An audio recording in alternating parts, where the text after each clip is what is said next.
రాఘవ చెడ్డా ఇతని గురించి మీకు తెలుసా? పార్లమెంట్ లో మిడిల్ క్లాస్ పీపుల్ ఎలా నష్టపోతున్నారు, ఎలా మోసపోతున్నారు అనే విషయాల గురించి మాట్లాడి ఈరోజు ఇండియాలోనే హాట్ టాపిక్ గా మారాడు. ఇండియాలో ఏ పొలిటీషియన్ చేయని పనిని ఈరోజు రాఘవ చెడ్డా చేసి చూపించాడు. ఆపోజిషన్ లో ఉండి కూడా క్వశ్చన్ చేయాల్సిన వాళ్ళే సపోర్ట్ చేస్తున్నారు. కానీ రాఘవ చెడ్డా మాత్రం ఈరోజు క్వశ్చన్ చేసి మిడిల్ క్లాస్ పీపుల్ యొక్క హార్ట్స్ ని గెలుచుకున్నాడు. అలాంటి వ్యక్తి గురించి ఖచ్చితంగా మాట్లాడి తీరాలి. 10 minutes లో డెలివరీ చేస్తామని డెలివరీ యాప్స్ అన్ని కూడా ఒక ట్యాగ్ లైన్ ని పెట్టుకొని డెలివరీ బాయ్స్ యొక్క ప్రాణాలని హీనంగా చూస్తున్నాయి.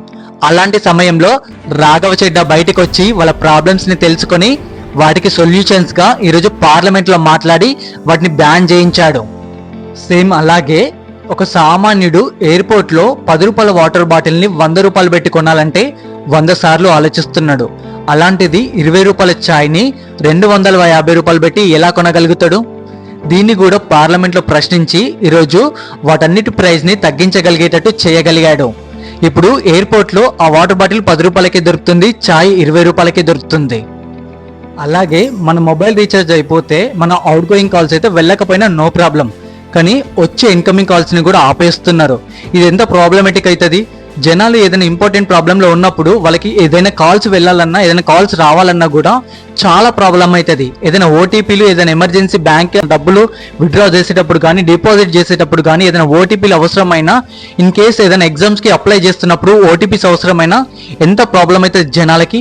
వీటి అన్నిటిని అర్థం చేసుకోకుండా వాళ్ళని బిజినెస్లో ఎంత లాగుతున్నారంటే జనాలని అంత పిండేస్తున్నారు. దీన్ని కూడా పార్లమెంట్లో క్వశ్చన్ చేసి దీనిపైన కూడా చర్చలు జరిపేటట్టు చేయగలిగాడు. 4th one tax. మనం ఎన్నో సంవత్సరాలు కష్టపడి మన ఫ్యామిలీతో వెళ్ళడానికని ఒక వెహికల్ని కొనుక్కుంటే ఆ వెహికల్కి సిఎస్టీ అని, జిఎస్టీ అని, రోడ్ ట్యాక్స్ అని, ఇన్కమ్ ట్యాక్స్ అని ఎన్నో ట్యాక్స్లను వసూలు చేస్తుంటారు. సరే, తీరా ఇవన్నీ వెహికల్ కొన్న తర్వాత ఎంతో కష్టపడి మళ్ళీ దానికి పెట్రోల్ డీజిల్ కొట్టించడానికి కూడా దాంట్లో కూడా సిఎస్టీ, జిఎస్టీ లాంటి ఎన్నో టైప్స్ ఆఫ్ ట్యాక్సెస్ ని మళ్ళీ వసూలు చేస్తుంటారు. రాఘవ చెడ్డా గారు కూడా ఒకటే అడుగుతున్నారు, సో జనాల దగ్గర ట్యాక్స్ల పేర్లు చెప్పి మనీని మొత్తం లూట్ చేస్తున్నారని. సరే, తీరా ఇవన్నీ వెహికల్ కొన్న తర్వాత దాన్ని హైవే ఎక్కిస్తే మళ్ళీ అక్కడ రోడ్ ట్యాక్స్ అని దాన్ని కలెక్ట్ చేస్తున్నారు. సరే, కలెక్ట్ చేసినా సరే ఈ రోడ్ ట్యాక్స్ ని మనం ఎందుకు పే చేస్తామంటే మన రోడ్స్ ని నీట్ గా మెయింటైన్ చేయడానికి, కరెక్ట్ గా ఫాలో అవ్వడానికి. కానీ కొన్ని ప్లేస్లలో ఈ రోడ్స్ అయితే అస్సలు బాగోవు. సరే, ఈ రోడ్స్ విషయం పక్కన పెడితే కానీ టోల్ ట్యాక్స్ దగ్గరకు వస్తే ఈ టోల్ ట్యాక్స్ దగ్గర ఇంకొక విషయం చెప్పారు రాఘవ చెడ్డా గారు. అదేంటంటే మీరు టోల్స్ దగ్గరికి 5 minutes కంటే ఎక్కువసేపు ఒక వెహికల్ అక్కడ వెయిట్ చేస్తే మీరు వితౌట్ కలెక్టింగ్ టోల్ ట్యాక్స్ మీరు ఆ వెహికల్ ని అక్కడ నుంచి పంపించేయాలని దీన్ని కూడా పార్లమెంట్ లో మాట్లాడాడు. రాఘవ చెడ్డా గారు పార్లమెంట్ లో ఇంకొక ఇంపార్టెంట్ క్వశ్చన్ ని రేజ్ చేశారు. అదే return of unfair exam fee. చాలా మంది యూపీఎస్సీకి, ఎస్ఎస్సికి అండ్ బ్యాంకింగ్ కి, రైల్వే ఎగ్జామ్ కి, రకరకాల కాంపిటేటివ్ ఎగ్జామ్ కి ప్రిపేర్ అవుతూ ఉంటారు. దానివల్ల గవర్నమెంట్ కి చాలా రెవెన్యూ యాడ్ అవుతుంది, అది మంచిదే. కానీ ఇన్ కేస్ ఏదైనా రీజన్స్ వల్ల ఆ ఎగ్జామ్స్ క్యాన్సిల్ అవుతే తిరిగి రీకండక్ట్ చేయడానికి స్టూడెంట్స్ దగ్గర మళ్ళీ ఎగ్జామ్ ఫీజును వసూలు చేస్తున్నారు. దీన్నే రాఘవ చెడ్డా గారు పార్లమెంట్ లో మాట్లాడారు.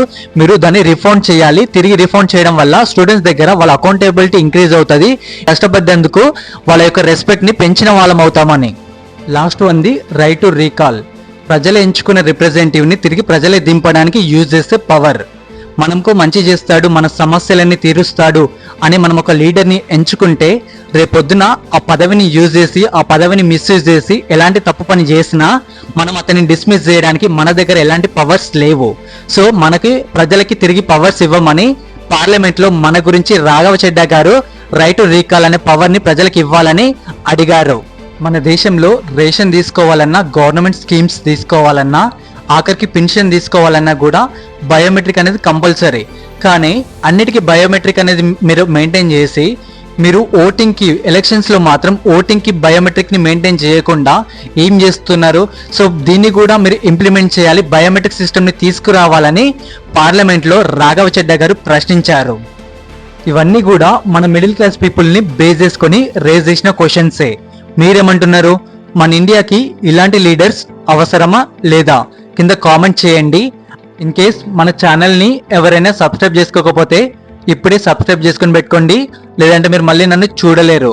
Thank you for watching this video.